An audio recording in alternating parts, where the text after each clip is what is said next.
Hello प्यारे भैया बहनों।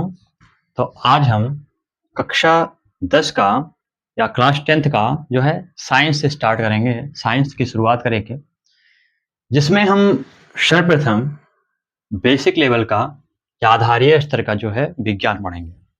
अर्थात विज्ञान की बिल्कुल शुरुआत से अर्थात जड़ से पढ़ना हम लोग स्टार्ट करने वाले हैं। तो सबसे पहले हम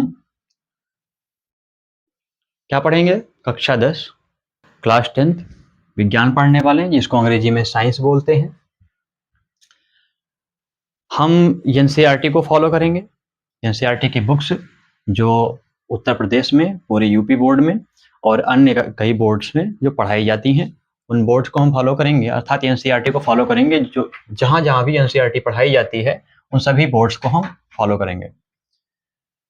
पहला हम प्रश्न डालते हैं कि विज्ञान क्या है। इसके उत्तर में हम कहते हैं सुसंगठित, सुव्यवस्थित व क्रमबद्ध ज्ञान को विज्ञान कहते हैं। सुसंगठित, सुव्यवस्थित व क्रमबद्ध ज्ञान। सुसंगठित मतलब अगर हम किसी भी चीज का विज्ञान पढ़ने जा रहे हैं तो हमें उसका पहले तो संगठन स्तर पता होना चाहिए। उसमें हमें उसके अंगों की या उसकी चीजों के, जिन चीजों से मिलकर बना है, उसकी व्यवस्था पता होनी चाहिए और उनका क्रम पता होना चाहिए। जैसे हम शरीर का विज्ञान पढ़ने चलें तो हमें पता होना चाहिए कि शरीर किन चीजों से मिलकर बना है। शरीर पहले कोशिकाओं से मिलकर बना होता है, अर्थात उसका शरीर का संगठन स्तर क्या है? कोशिकीय स्तर का संगठन स्तर है शरीर का। व्यवस्था क्या है?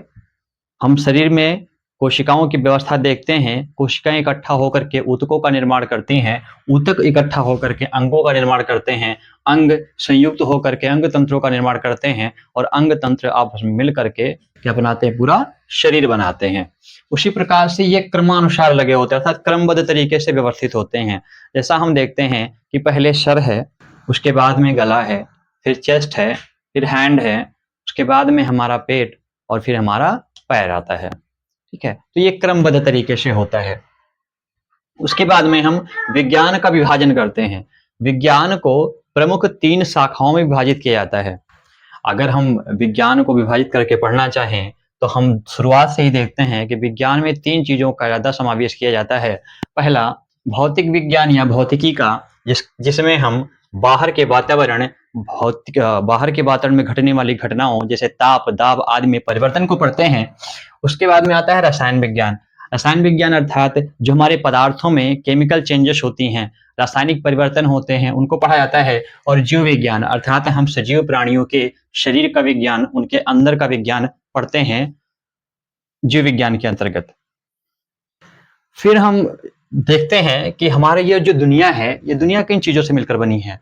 तो हमें यहाँ याद आता है इसका पदार्थ की हमें याद आती है। तो पदार्थ क्या होता है? वह सभी चीजें, दुनिया की वह सभी चीजें जो स्थान घेरती हैं तथा जिनका कुछ द्रव्यमान या भार होता है, वह क्या कहलाती हैं? पदार्थ कहलाती हैं। जैसे अगर हम यहाँ देखना चाहें तो हमारा ये जो सफेद पटल अर्थात व्हाइट बोर्ड है, तो ये क्या है? पदार्थ है।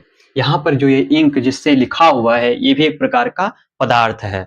हम स्वयं जो आपके सामने खड़े हुए हैं, हम भी पदार्थ हैं। जिन कॉपी और किताबों को लेकर आप लिख रहे हो, ये सब भी पदार्थ है। अर्थात ये जो पूरी दुनिया है, ये किससे मिलकर बनी है? पदार्थ से मिलकर बनी है। अब यहाँ पर एक कॉन्सेप्ट और आता है कि पदार्थ ही केवल है या क्या इस पूरे ब्रह्मांड में? तो वैज्ञानिकों ने खोजा कि ये पूरा जो ब्रह्मांड है वो 2 चीजों से मिलकर बना है। पहला पदार्थ और दूसरी ऊर्जा।